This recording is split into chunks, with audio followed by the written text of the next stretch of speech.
All right. Well, it's Tuesday, May 13th, and it's 3:30 p.m. Chris, Simon, and I are here on our Google Hangout. Chris, how's life at the Girl Scout office Uh, today?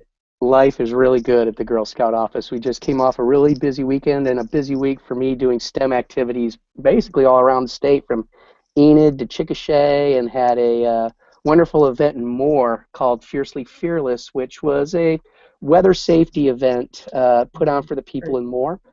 That is And awesome. yeah, it was. It was really good. We made anemometers so as a little STEM thing to do on the side, so it was fun. I Very enjoyed it. good. Very good. Well, we're expecting some folks to be able to be viewing. We've had, we've this the time. May, first of all, is never a good time in May to do anything. Yeah. But we're just doing this after school, and we may have a couple others join us. I'm not sure, but I'm sure we'll have some folks on the recording. This is our fifth STEMseeds interview, and Amy Luffelholtz, who's our other 4 or 5 STEM teacher here in Yukon, and I started doing this actually during a snow day that we still had in March, and we've just won an opportunity to be able to collaborate with people and get ideas, and a lot of it's selfish because we have no time basically Yeah. in the day, to collaborate, and so. Ooh, the leadership meeting's going on now. Hopefully we won't have too many bells. So, That's all right. so anyway, check us out at stemseeds.org, and we'll talk a little bit more about it, but we've just got confirmation that we're going to actually do a 2-day STEM workshop. This is short notice, but it's going to be Wednesday and Thursday, June 5th and 6th. It'll be free here in Yukon, and anyway, this literally just has gotten put together this last week, but we're excited to, we got to collaborate to learn, basically, and we got to model learning, and it's great to get to talk to folks like Chris and get ideas. So, Chris, tell us a little bit about your professional background, and then we'll get into a little bit about what you think STEM is, and talk about some of the awesome projects you've been doing. What are you doing now, how did you get there? All right. Right now, I work for Girl Scouts Western Oklahoma. As far as STEM education and my path to getting there, it started, I'd say 2002, 2003, when I became an educator. I had just come off a severe illness and was looking for a career change, and a lot of people had said, hey, you do really well with kids, you should think about teaching. So I did some substitute teaching, found out I really liked it. So I got And to my... not be burned by substitute teaching, I would think, is a wonderful thing, because that can be a dangerous thing to It try. can be. You want to know what made it lucky, though? I only had to substitute teach for about 2 weeks, and then I came across a great principal in the Yukon district who wanted me to become a mentor, more or less, for one young man who was struggling. Young man's a junior now in high school. And I thought, you know what? I really enjoy this. I like being with these kids. I like doing this. So I got my alternative certification. My first year teaching, I was a first grade teacher, and then for the next 7 years, 8 years, I can't remember, I taught fifth grade math and science. And then, as I've heard Amy describe on some of your other podcasts, the opportunity came where they built a new high school, turned the old high school into a quote-unquote single middle school, and turned the old uh, middle schools into fourth and fifth grade centers. And thanks to Dr. Rhodes, Fred Rhodes, who's now in Putnam City, but was a great leader for us in Yukon, he decided that after going to a conference in OU, he thought that STEM was very important and that we needed to have a specials class dedicated to it. And thankfully, I was offered one of the positions. I went down to OU to get some training. I figured, I've taught math and science. I didn't really know about the STEM movement. I went to OU because they had an engineering component for a 2-week program called C3MS, Creating Critical Connections in Math and Science. And it was a math and science partnership cohort meant for math teachers and science teachers to go together to learn how to collaborate so that they were interacting together and working together. Through that introduction, I was introduced to really what STEM is about. It's not just one or the other, or just here's our science portion, here's our portion of math and stuff like that, but really thinking about it all as one curriculum. And I just brought what I learned back to my classroom, introduced some stuff to Dr. Rhodes and Amy at a conference we went to, and I think the thing that was really neat is we each made it our own. Amy's made hers her own and done what she thought was STEM and valuable for her. I made mine my own, and I thought that was really good because it was a way for each of us to see what worked and what didn't work, and I really enjoyed it. And then I taught STEM at IES for 2 years. And then I had an illness come up, and the job opportunity opened while I was recovering. And I thought, this seems like it could really work for me. I think I need to look into this. And thankfully, Girl Scouts of Western Oklahoma hired me as their STEM coordinator. I was initially hired to write STEM curriculum for Girl Scouts Journey program called It's Your Planet, Love It. In case you don't know what a journey is, they're meant to be leadership journeys for girls to go on to learn leadership skills, to do things for the community. And in some of these leadership journeys, they have activities. And I designed STEM-oriented activities, or as STEM as I could make them, out of the sessions that they had. So that's where I'm at right now. I've gotten the DAISY through junior, which is basically K through 5 curriculum written. The 6th grade through 12th grade curriculum is in a very rough draft form, but almost done, and we're ready to do a rollout of these kits that I've made in a little bit. And I hate to keep talking, but the kits are meant for leaders who may not be comfortable delivering this curriculum. We have some leaders who just graduated high school, maybe didn't graduate high school at all, to we've got some of our leaders are vice presidents at Dell Computers. So we've got a wide range of people who want to lead girls.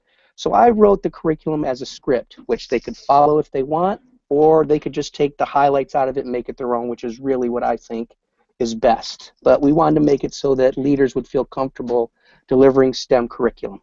Yeah, and you're really equipping and empowering those exactly leaders to be able to do the STEM activities, the hands-on fun stuff that's going to get girls engaged and get them loving it. And I like that you said fun, because that's, to me, I think that fun gets taken out of it for kids. And if they can develop a passion for it through these activities, then maybe they can see, maybe this particular way this material was presented to me in school wasn't as fun, but I can see where it is now. I can see where it leads. So that's what works for me. That's right. Well, we do have a few viewers, and we've got some questions, and I'll try to kind of jump back and forth here a little bit to be able to share some of those. Let's see. D. Wu had asked about the agenda for the STEM workshop. We're definitely doing some Minecraft EDU. One of the things I've been wanting to do is figure out, gosh, how can I share what I've learned this year, doing Minecraft EDU? And really, I have to do that in our lab. So I literally just submitted this afternoon the application for the building use, and our building's already in use for summer school. So anyway, keep those questions coming in the chat. I haven't yet figured out, and this is my own, problem. There's a Q&A tool, but supposedly you have to turn it on. You have to turn it on the Google event page. I've never figured out how to do that. So on our Google event, you can just put chat stuff, and we'll try to tune in with that. Before I ask you to kind of define STEM, Chris, you also have PBS television experience, do you not? I remember asking you at one point, what is better with YouTube video, to like be right in the middle or to look at the side or whatever? And I remember you advising me, I think that YouTube's changed that a little bit. The professionals used to say always look at the side. So were you a broadcast journalism major in school? Yeah. Or how did you get into that? I got my degree in broadcast journalism writing. And I worked for approximately 4 years at PBS as a student employee and then as a contract employee. And in our courses, you had to learn some production stuff as well. And there's always the rule of thirds, of course, where you want to make sure that the eye is across that top third of there you go. And that if you have a guest who's to one side, you should be like one side of the cross in the middle of the thing, and make sure that there's room underneath for their name and their credentials and things like that. So yeah, I learned a little bit of that stuff, and believe it or not, that sort of thing has come in real handy when it comes to just simply taking pictures around the house, just composition wise. My wife always says, man, you take such good pictures. It's because I follow these rules I learned over 20-something years ago. That's right. Yeah. Now everyone's got a camera in their pocket, and now they do. We can all be publishers. So, and speaking of PBS, I think this Sunday, or maybe it was this last week, Oklahoma Horizon is a PBS group that's out of OSU, and So I had a chance to go up there to Stillwater for a STEM event that they did a month or so ago, and then they did interviews with us on the panel, and they came to our school, interviewed our kids. They even came to my house when I was teaching over video. And so anyway, there's going to be a little PBS deal. So I might put that in the show notes. We're trying to do pretty extensive show notes. We've got a Google Doc, but then there'll be other links I'm sure that we'll kind of mention. So Chris, how do you define STEM? You're working with a lot of non-educators, parents, people in the community. STEM's really new. So what's your perspective on what STEM is, and how do you explain it to anybody who is not familiar with the concept? It's funny that you say that, because when I first started, being in the education field, you've got to be doing this part, you've got to try and integrate everything.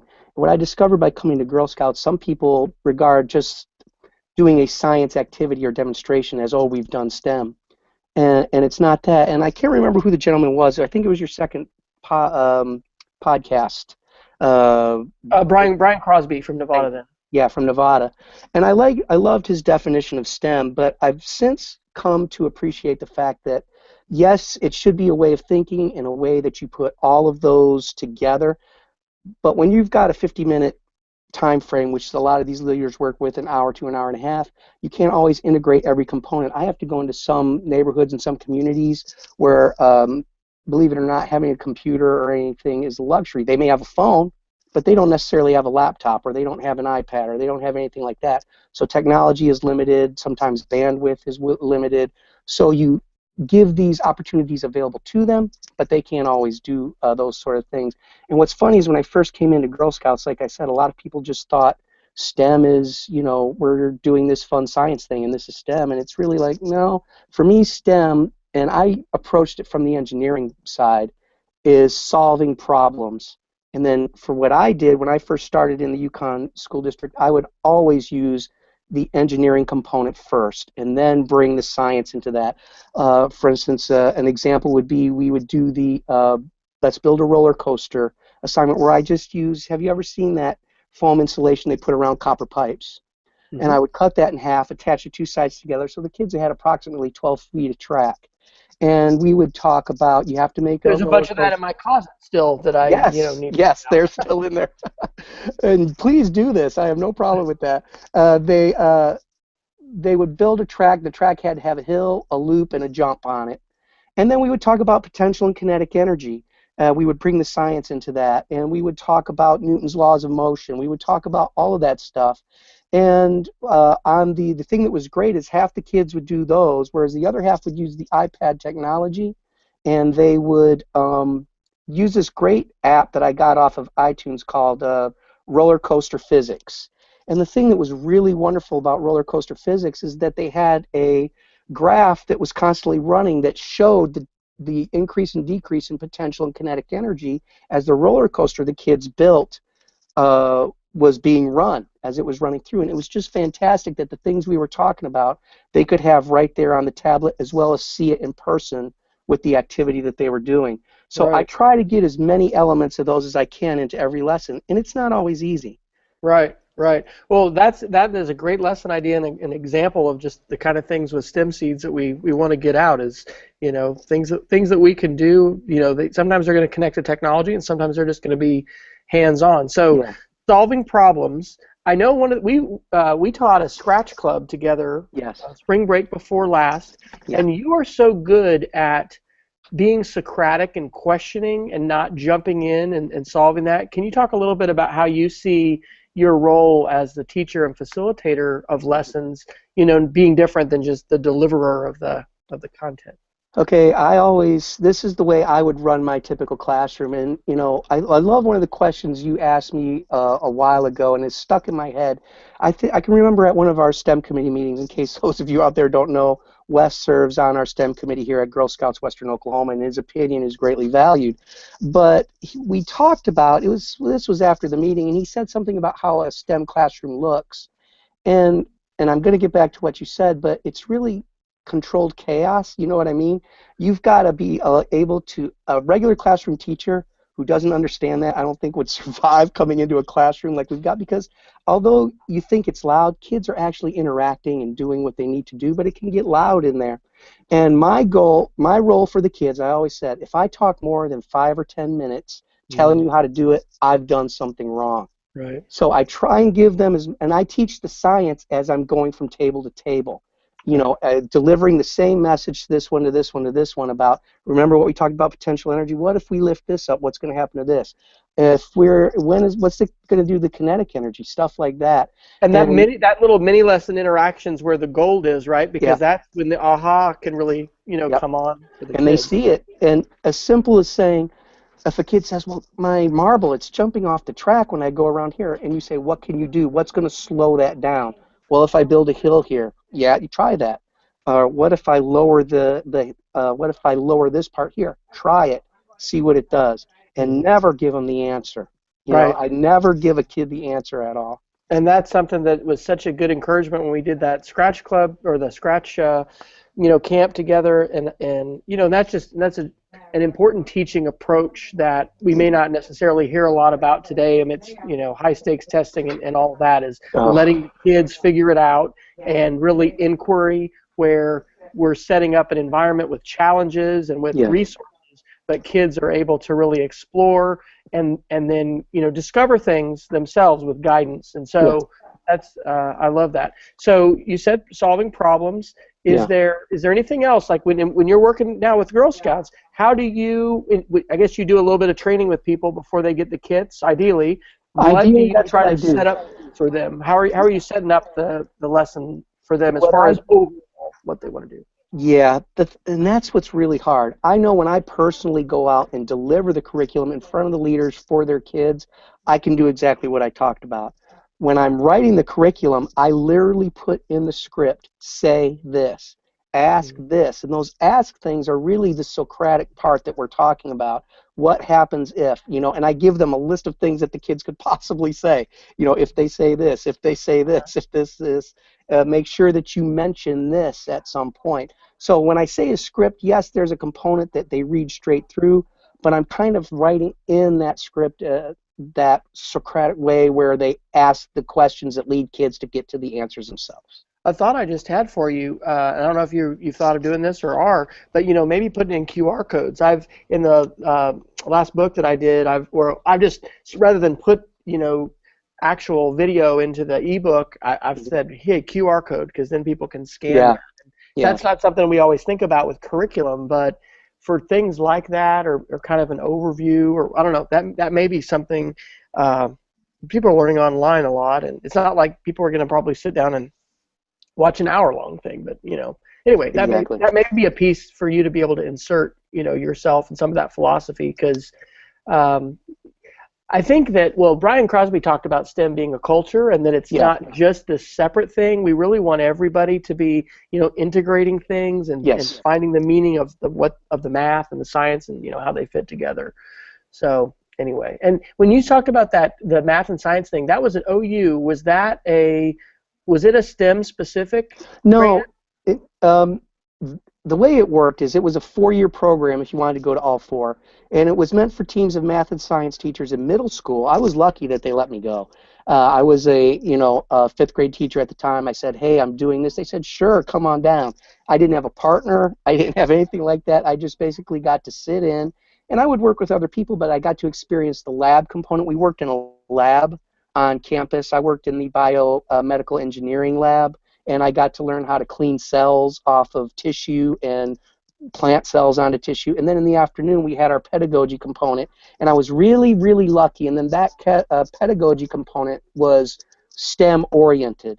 They were focusing on the science and the math, but a lot of the activities were engineering involved, and they were STEM-focused. So it really gave me a good 2-week training, 2-week professional development, where I got a handle to see how to conduct something like that in the classroom, how to bring it to a classroom, and that was just valuable. I mean, it was I think the single thing, and I'm not trying to brag, but that may have made my first year teaching as successful as I think it was starting that program off. Well, I've been talking with Christy Paradise, who is an elementary teacher in New York City, and she's got a robot club. She was involved in organizing our play date this last weekend, and then April Gustafson, who's at John Marshall, and there is a new grant that's coming out that's all PD, and you know, Amy Leffelholtz will say that the math and science grant that she was a part of was just huge. Being able to be a student and Yeah. see how lessons really can work. I mean, these are important things. So, well, let me mention a couple comments that have come in the chat, and then we'll kind of get into some lesson ideas. Sure. Peggy George has mentioned that. And I'll put this in the show notes. There was a webinar last night with Chris Kraft called Breaking Down STEM, and there was a great live binder with it. And so, anyway, I'm going to put that link. A lot of focus on engineering. I'll put that link into our show notes. And also, this Saturday, there's a great series called Classroom 2.0 Live, and it's for us in Central Time. It's at 11 a.m. every Saturday. But the one that'll be coming up this Saturday is going to be Aaron Maurer, and it's going to be talking about stuff he's doing with STEM, PBL, robotics, and student voice. So we'll do those links. And we've got a question. I love interaction because it's why it's live and not just, you know, recorded by ourselves. Yeah. Kylie Hill is the new STEM coordinator for Piedmont Schools, and Awesome. she actually came to my class this last week. Was that right? Because yeah, today's Tuesday, so last week she was here I think Tuesday. And her question, and I'm going to put it to you, Chris, she says, as a new STEM teacher for the first time, what do you feel I should have as guaranteed necessities to get started for K4 next year? Thinking about, I guess, supplies and just what she needs. She'll be on a cart, I think, going between buildings, and she doesn't have a room to herself, so that'll be a little challenge. For someone starting out, what would you say are key necessities in terms of supplies and setup? Believe it or not, as far as starting off, there is a lot of things that are just laying around the house that you can use for STEM activities. Things as simple as a 5-ounce cup and some marshmallows. I would make sure that I've got plenty of tape. I would make sure that, even something as simple as tape and index cards. I remember when I got a grant from Cox, if it weren't for that grant, I would have been able to get a lot of the supplies that I got for that first year. But I just bought a lot of things like tape, cardboard, index cards, Post-it notes, simple stuff that you're like, well, what sort of STEM activity can we do with this? But if you really look online, and some of my favorite websites for activities are EGFI, Engineering Go For It, which is really valuable resource for STEM activities. Believe it or not, the UK has a great one called Think Center. Center, of course, spelled in the Anglo way. Say that one more time. Think Center. Think Center. Yeah, Think Center. I think it's thinkcenter.co.uk. I'm not positive of that though. And I just find all sorts of valuable things. See, for me as an elementary teacher, it was important to have relatively inexpensive materials that I could buy bulk of and keep around for a long time. So things like craft sticks, stuff like that. Supply yourself with that. And there's really a lot of things you can do with it. A great lesson, if anyone's interested, just using cardboard. You need 2 pieces of cardboard, approximately 4 inches by 4 inches, let's say like that, and 4 index cards, some tape, and 5-ounce cup and marshmallows. And that really doesn't add up to a lot of money. The kids have to make a lunar lander. And they're told, and here's where the math comes in, and that's why it's perfect for like 2nd, 3rd, 4th grade. They build a lander where their marshmallow, when you drop it from a height of 12 inches, so the kids are using math by measuring, using a ruler, dropping their device from a height of 12 inches, their marshmallow has to stay in the cup. And the way I always start by teaching this project is by doing a demonstration where the marshmallow is always going to fall out at least once. And I say, now guys, you're going to have to build something for NASA where when you drop it from this height using shock absorbers, that the marshmallow is not going to fall out. And I always start off by just dropping the cup, and I see the marshmallow bounce out. Do it again, maybe the marshmallow stays in. And I say to them, hey guys, would you want to ride a roller coaster? Where they said, well, it works half the time. And they're going to say no. And I say, well, you need to test it at least 5 times then. And then they build their device, and I show them how to do the accordion fold back and forth. I said, there's a possibility. Maybe you use that.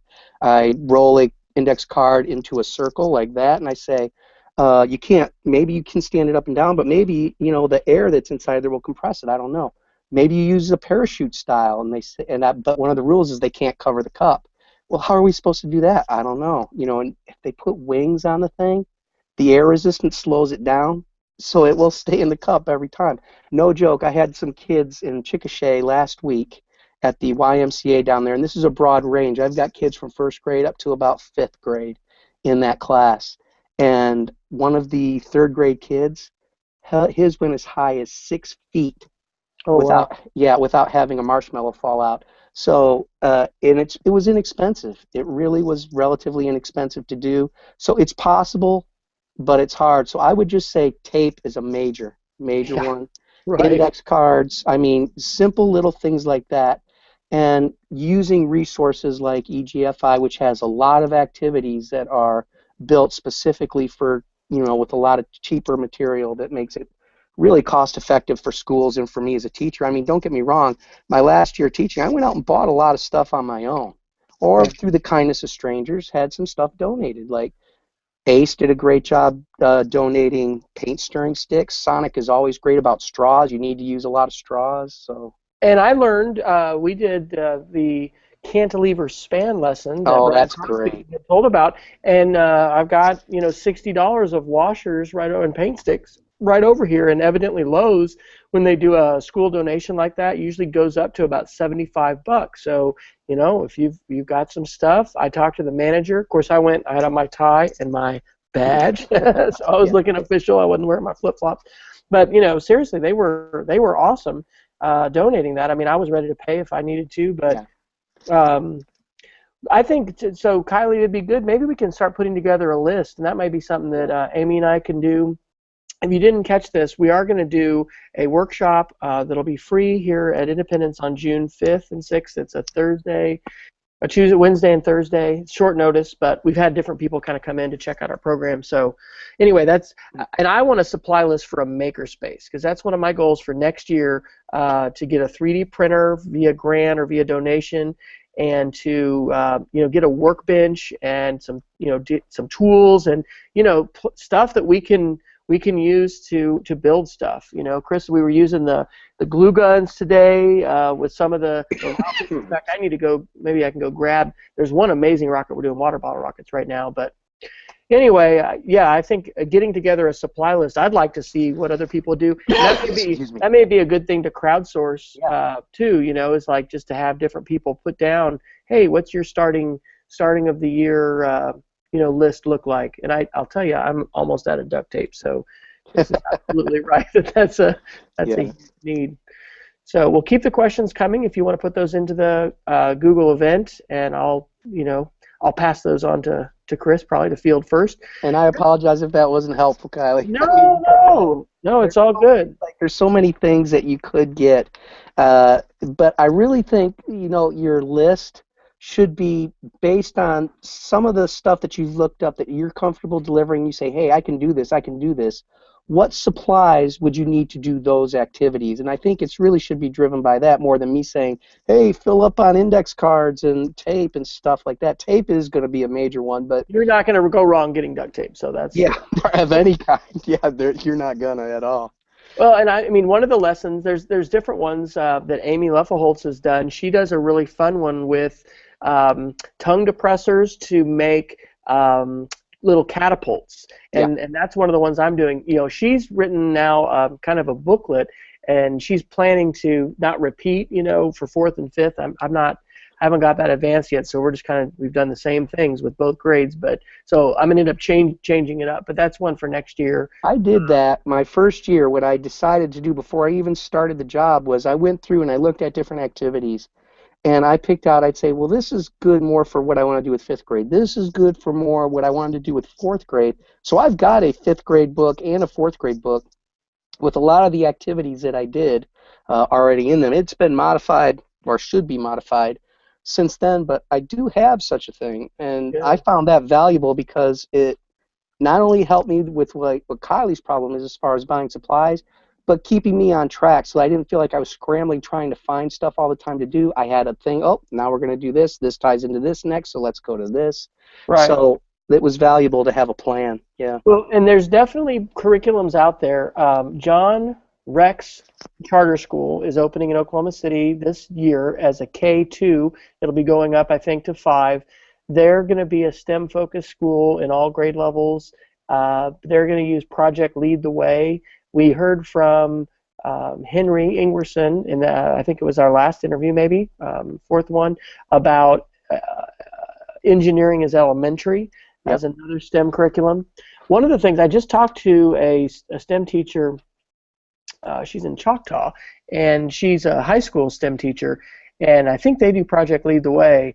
And she doesn't have to write her curriculum; it's all provided. I'd asked her, hey, have you shared some of that, or the lessons? Said, oh no, it's copyrighted. And so, anyway, there are different things presented when there's a curriculum that's here. Use it. Yeah. I think that can take us kind of a load off to not have to figure so many things out. But at the same time, I think the sharing part of all this is awesome, and we want to encourage that. So I'll tell you what. I mean, my first year, I don't want to say I was protective, but I guess I wasn't aware of the value of collaboration. And really, since I've become a part of, since I worked with you, my second year of STEM, Wes was a coach, a technology coach for us, and I really learned a ton. Thank you. It was fantastic. But really, that collaborative part, especially here with Girl Scouts, is valuable. And I would love to share the stuff we do, because for me, this needs to be out for everybody if they want to use it. If you don't, that's okay. But there's a value to that, because when I first started and I tried finding STEM curriculum out there, it wasn't there. I mean, STEM was just starting to be the buzzword. It was big in like the East Coast with Virginia, places close to Washington, D.C., but it wasn't really big here in Midwest or Oklahoma or anything like that. You may have seen sprinkles of it. So trying to find curriculum was hard. Now when you go online to look for curriculum, it's all over the place, and it's not always great, and sometimes it costs you money to use.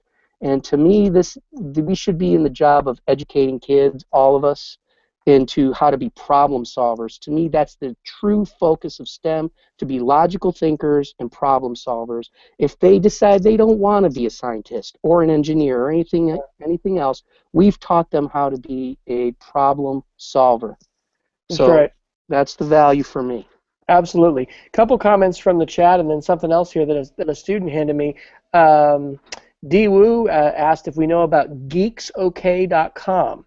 That it's a group run by Troy Kuhn, who's a certified teacher. I haven't checked that out, so we'll put that in the show notes. Yeah, Geek's okay. And then Peggy George says that her granddaughter made her a s'more in the microwave and got to see what happens to marshmallows in the microwave. Fun. Nice. Tell her to put some soap in a microwave. Yeah, right. Exactly. We did for kitchen chemistry. You were telling me about that. Yeah, that was great. And we made a connection today to that as well. We were watching, we'll talk about Geek of the Week links, and there's this one that talks about asteroid mining.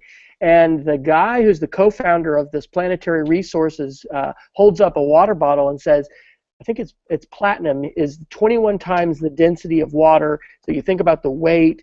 And so I was able to say to the kids, do you remember we did the soda float? Which one floated? They said, oh, it was the diet. Well, why? Well, because the sugar. Anyway, that was like, it's a good moment where they'd have this hands-on experience, and then we watched this video, and there's more meaning to it. So. And the value in that was the hands-on experience where the knowledge got in there, and now when you talk about it, it's a concrete. And I thought that was going to be the dumbest center that we had. Like, there were 8 of them. I'm like, there's just, diet drinks, and the kids loved it. Of course, we did have some that wanted to shake the drinks, and there's all these group collaborative learning center skills. Like, that's the workshop I should take this summer, and maybe I'll seek this out. Tips for organizing your groups, and just you're always either putting out fires or trying to doing fire prevention, and just but it's all good, and that the kids love the open-ended nature of that, because we had balance scales and what else, and they were floating them, and there was something else besides the balance scales, but just it was open-ended exploration. But like you said earlier, the gold was, and I had to get over there every time to ask them, okay, so which one floated? Well, why is that? Why is it? Look on the side.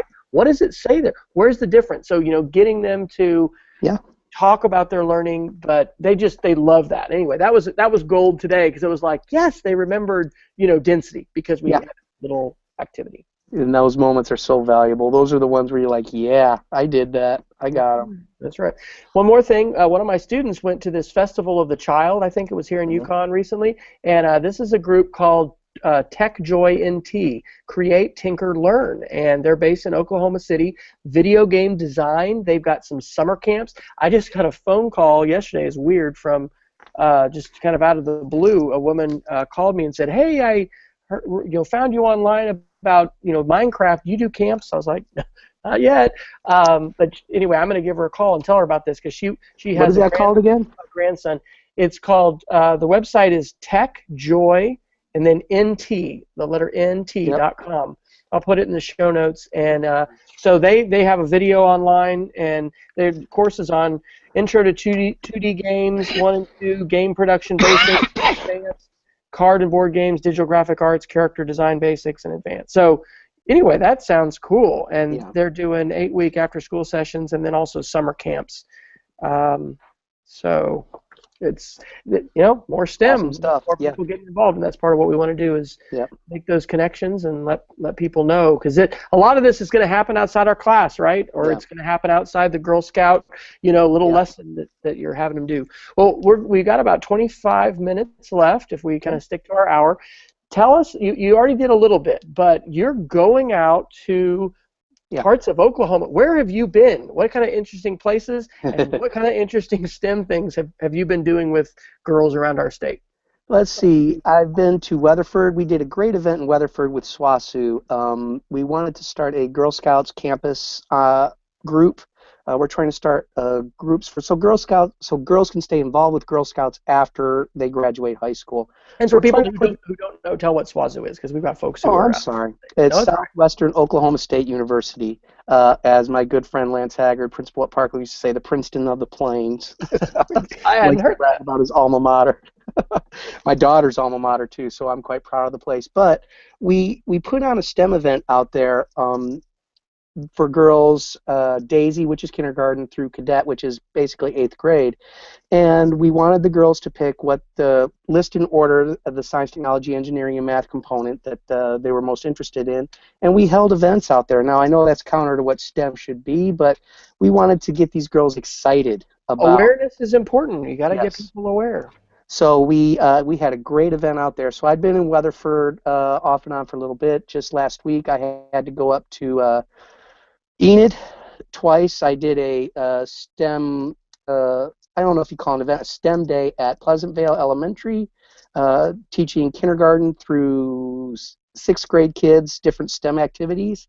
And then I went down to Chickasha. I've been going to Chickasha once a week for the last 5 weeks to do STEM programming for the YMCA. Is that where you had that picture on your Twitter with the girls in like the gym? That was an awesome picture. All of those activities. I do STEM lock-ins. I had a daddy-daughter event in Mustang where I went and we introduced some STEM activities, which I thought was very valuable. I mean, boys tend to get a lot of this interaction with their dads, whether it's building things or anything like that. And I really think it's valuable that dads get in there. That's what's great about you and your daughter doing the Minecraft thing. Taking that interest, whether it's building something, whether it's fixing a lawnmower or anything like that, and getting your girl involved with that. So I was really glad to see dads. Having a daddy-daughter STEM event to me was huge. And was that Girl Scout sponsored? Yes. Well, actually what happens is certain what are called community service teams. This is where all the troops in that area have one big team leader. And then there's a step above that where I come in. But they'll put on an event, or a troop will put on an event, and they like to do a lot of STEM stuff, which I'm quite happy to help them with. And it was really neat because the girls got introduced to robotics at that event. They had the Mustang. Did you get to make root beer for them? We didn't do the root beer thing there. We did that at that same night. I had to drive down to Norman, and they did a Daisy Brownie, which is kindergarten through 3rd grade age, STEM lock-in, and I made the dry ice root beer for them. And that's great. Well, this is what was really neat. One of the ladies who helps out down there, she is a research scientist for OU, and she was telling me that, dry ice being frozen carbon dioxide, she said, do you realize that a way you can tie this in for the girls is that with such higher levels of CO2, that's why a lot of the coral reefs are dying, because the water's getting carbonated. And I thought, wow, I didn't know that. That's really neat. So now when I do this dry ice experiment, that's another thing I can bring in and talk to kids about. So it was like, I loved it. I learned something that night. And I had to go back to Enid to do a different school, and that was fun. We did the lunar landers there, and those kids just get so pumped. And I got to be honest, I know I always said this was an inappropriate reference, but I just love it because for me, I feel like at a young age, you need to be the gateway drug for science, technology, engineering, and math. Get them hooked. And then it's up to school districts to have quality teachers and quality things in place to carry them the rest of the way, to keep them engaged and keep them involved, because you and Amy and anybody else involved in elementary STEM can hook them, but are you going to keep them there? So school districts need to step up and make it not just a 4th and 5th grade thing, or not just a K through 4 thing, but a K through 12. Even if at middle school and high school they're making it an elective they can choose from, we need to do that because we've got to keep them engaged in that sort of thing all the way through and make them more and more excited as they go, without a doubt. Right. That's right. Well, and I just love the whole, getting it beyond the classroom. And I'm going to get to go to the Kansas City Makers Fair this summer. I'm doing that instead of going to ISTE. And my sister lives in Liberty with her family, and it's just north. And Tulsa had one, and we talked at our last STEM meeting about maybe in Oklahoma City when there was a fella, Nathan, who's with Oklahoma Robotics. I interviewed him for a podcast a few years ago. They had talked to the Science Museum. But, I think just a huge part of learning and getting kids hooked into loving learning and getting excited about learning and careers is stepping outside the walls of the classroom. So I love how you're getting to advocate, sometimes through schools, but a daddy lock-in, doing the dry ice root beer.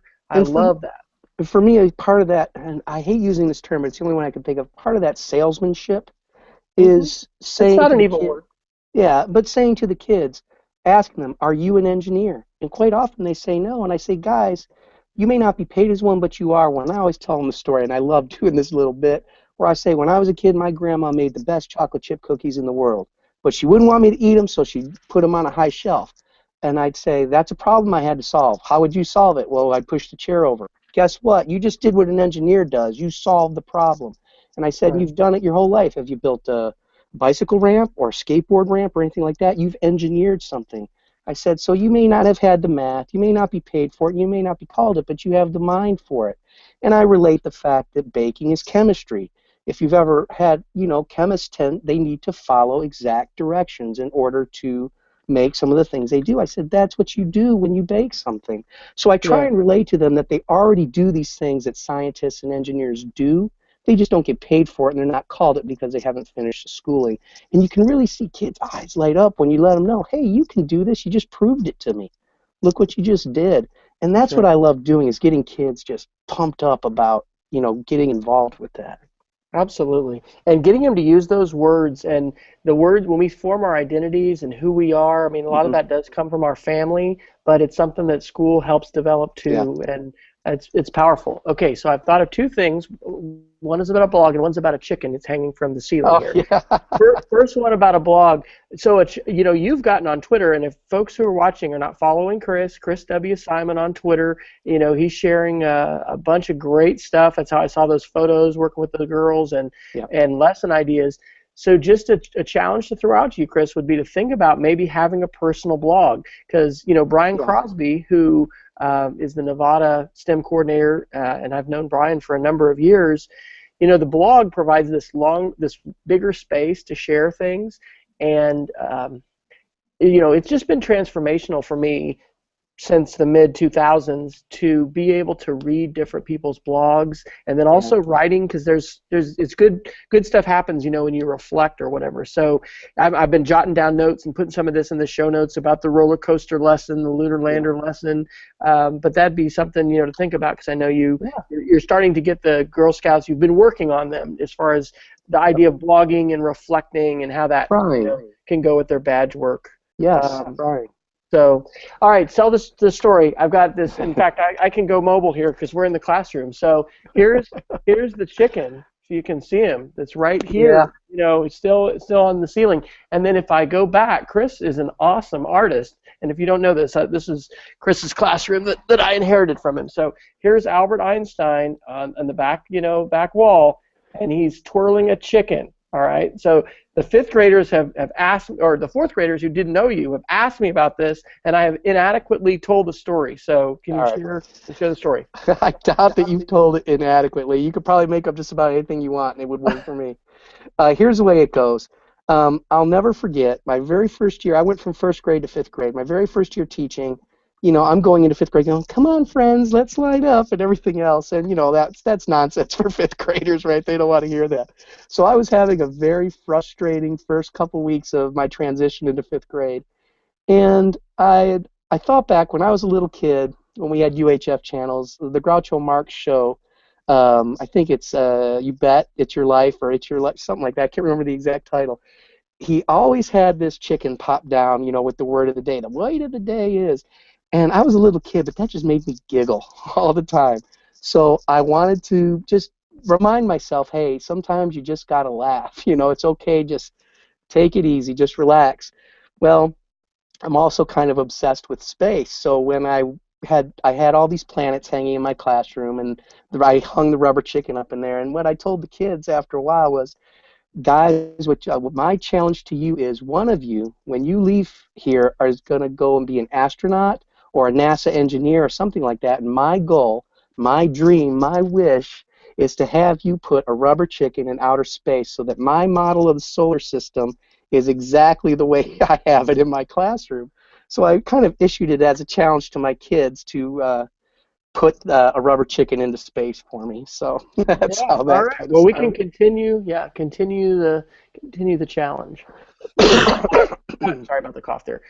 If you've got other questions, please go ahead and drop them in, and I'll kind of pose those to Chris. We've got about 15 minutes left. We're going to save last 5 to 7 minutes for Geek of the Week because we've got a few links. And we are, by the way, very much borrowing from a great podcast series called The Seedlings that is in Maine that Alice Barr and Cheryl Oakes and Bob Sprankle do.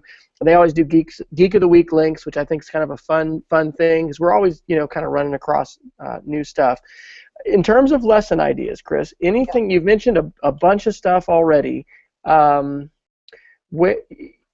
Is there a place as far as Girl Scouts where you're sharing these, or what other lessons if Kylie isn't still with us, she may be or looking at this later. Yeah.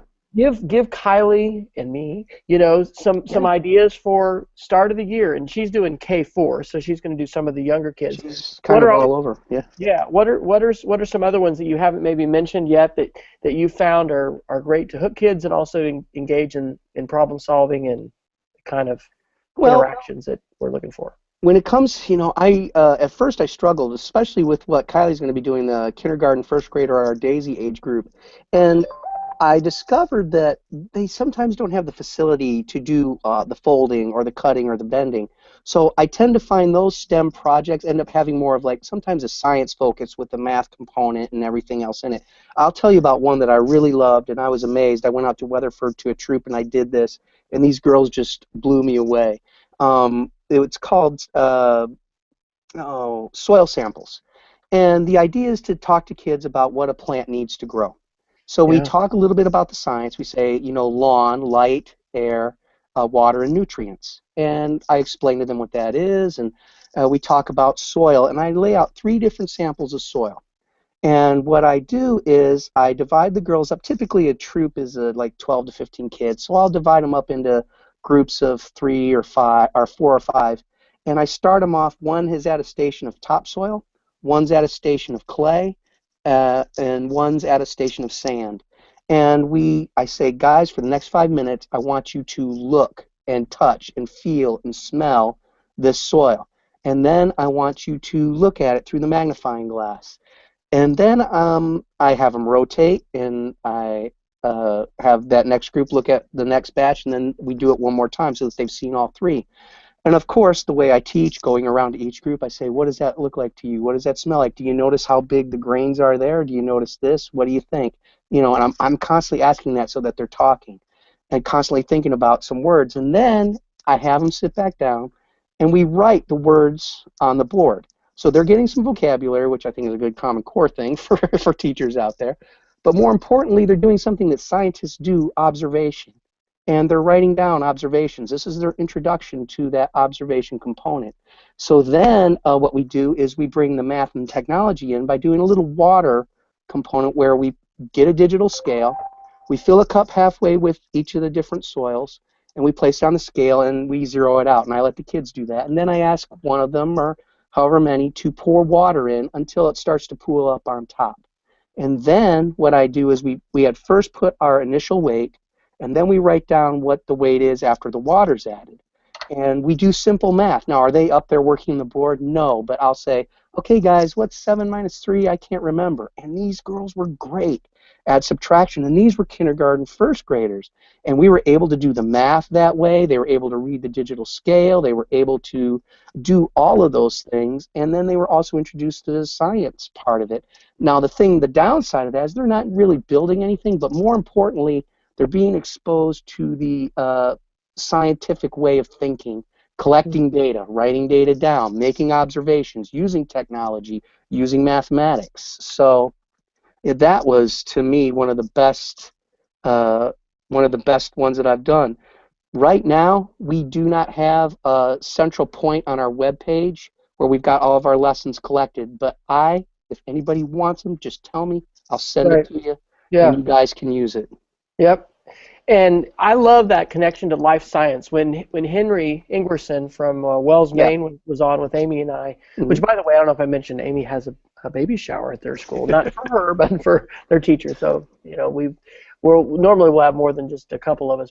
But Henry really, he's doing all kinds of citizen science stuff and citizen scientists. And, they've got a project in Maine where the kids will take pictures and they'll go out and identify the leaves or identify the tree or the animals and stuff like that. And that's one thing I want to do more of next year is going outside and, with weather too. We didn't do a weather unit. I mean, I'm all into coding. We're doing Minecraft, that's, and then there's the building engineering stuff. But I love that with the soil and getting outside, right, and going to experience the world around us, observing the scientific method. Anyway, that's a good encouragement. And I think, did you do some weather stuff with Girl Scouts yet? Because that's a huge. We got the National Weather Center at Norman. I talked to Amy. I said we should coordinate on a weather unit next year and then do a field trip for some of our kids because there it is. It's just 30 minutes away. Oh, I'm so glad you brought that up. That is something I wanted to talk about, so I'm glad you said that.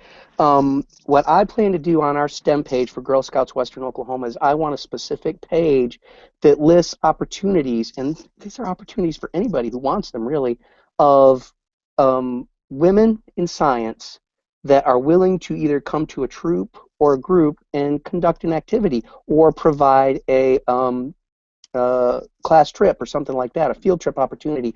I was at a junior cadet STEM lock-in last Friday down in Norman, and the thing that was awesome was they had a STEM panel of women where the girls could ask questions of these professionals in the STEM fields. We had somebody from the National Weather Service. We had a computer programmer. We had an agent from OSBI who was a forensic scientist. We had a environmental scientist who works in the field, and we had a bridge engineer.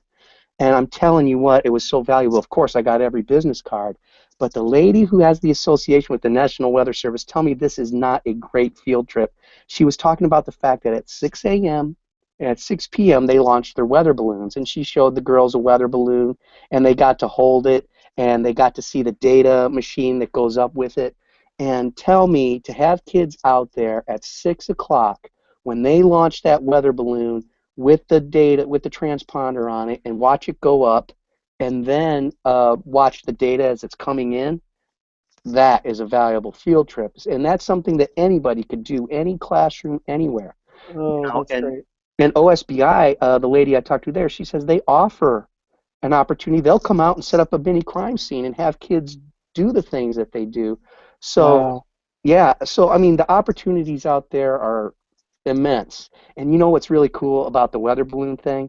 And talking about doing a STEM activity outside, I read this online when I was still at IES, and I haven't had a chance to do it yet. but I've seen it a couple times online, and I'm like, man, I've got to try this. Is you take a garbage bag, a black one, and you pump, and it's got to be a cooler day, too. It can't be like 80, 90. It's got to be about 60, 70 degrees, and you use a hairdryer, put air in it, and seal it. And then you go outside, and because it's black, it's absorbing heat, and then the air in there starts to expand. So what does it do? It starts to float. You've got a mini hot air balloon that's going up in the air.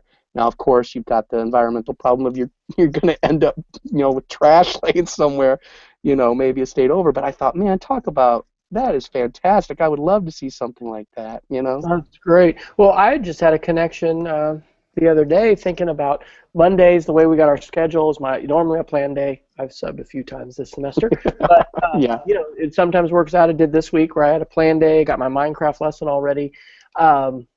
But maybe having a guest speaker come in, because we could do some select kids. It's hard when you've got 11 classes, or you had 22 and we didn't want to separate it. You can't having somebody come in and do something 22 times over 2 days. It's just not going to happen. But anyway, that may be a way if you're building that list of speakers. Where we could get somebody. You had the prosthetic leg developers and folks with prosthetics come, which is very impactful. Anyway, I think because that's another missing piece. I haven't invited anybody from the community in, and it would be awesome even just to do it once. But if we could do it more, that's a great list you're building. So you're convicting me to do some weather stuff next year. I'm trying. You've encouraged me to do so much. It's funny because I would never wanted to get on Twitter or anything, and you've always pushed me to do more stuff, which I appreciate. And I love being around you, because it was funny. I watched Amy on one of the podcasts, and she said something about you were convincing her to come out and try. I can't remember exactly what it was, but she was coming out to try something new, and I said, that's Wes in a nutshell. He encouraged you to try stuff all the time. Like I got on Twitter, and now I love posting stuff and things that I did on Twitter, and it sounds like a simple thing to other people who've done it a lot, but for somebody who's not done something like that and maybe doesn't want to look stupid or anything like that, to be brave enough to have that push, and I love learning about 5-photo fairy tales and all that ebook stuff that I was able to bring to my class that really, I thought strengthened my STEM program when I was at IES. So I thank you for that. You did that. Well, we all need encouragement. We did this Playdate event this last Saturday night, and we had 21 teachers come, and it's just we need to do more collaboration. So by the way, if you get a call from more schools, that's my fault. I contacted him and told him, hey, you got to get together with Wes Fryer, because he'll help you. He'll knock you guys out from when it comes to technology education. I said, you better call him up. So they took your number. So. Well, the ed camps and then the play dates and just the local collaboration, it's important. Well, let's do Geek of the Week. I think we got officially about 3 minutes. We may go a minute or two over. You wanna go? You're the guest, and on Seedling, we always have the guest go first. So I dropped these links onto the Google Plus page if you guys are watching live. Tell us about your Geek of the Week.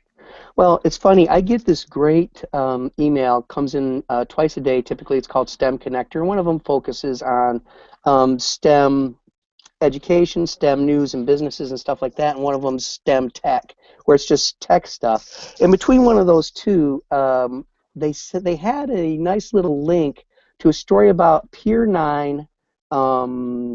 What's it called? I forget the exact name, but the link is on the page.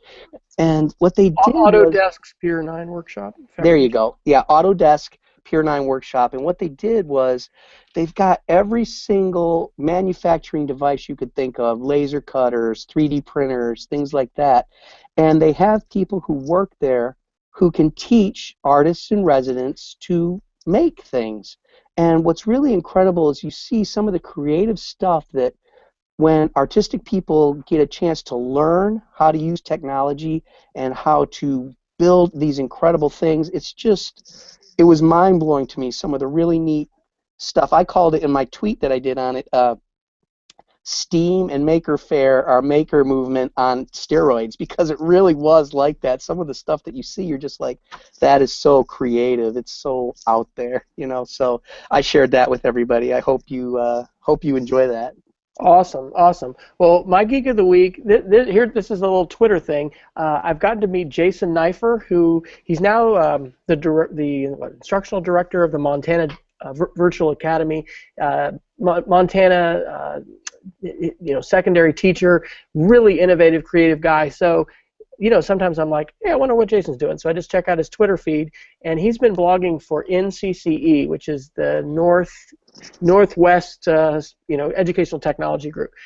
Shares a tweet, and I end up sharing part of this video with my kids today, and I will tomorrow, as what I call a curiosity link. With testing and everything, I kind of got off this, but about a month ago I started. This one is a panel from the Milken Institute, and it's about 7 minutes and 30 seconds it starts, and it is a little dry. I've since found more exciting with even more media video. But on this panel, it's an hour long. I listened to it, didn't watch it on the car, but I listened to it driving, to finish it, coming to school today. First guy talks about planetary resources, mining asteroids, and we're launching rockets, and so the connection to kids is, hey guys, there's real folks right now launching rockets. They're going to be sending robots into space to do this mining, and they talk about metals. We're doing Minecraft, right? And we're saying, well, some of that's real, and somebody says, well, zombies. Well, obviously zombies in Minecraft don't think are real. Although if you go to Haiti, they may give you another answer. But, getting resources, digging them out of the earth, the environmental impact of that, anyway, there's different connections that we make. So we just watched about 4 or 5 minutes of that video, but it goes on to talk about 3D printing tissue and the dream of printing organs, for transplant. Yep. This stuff is really incredible science fiction that's, becoming real.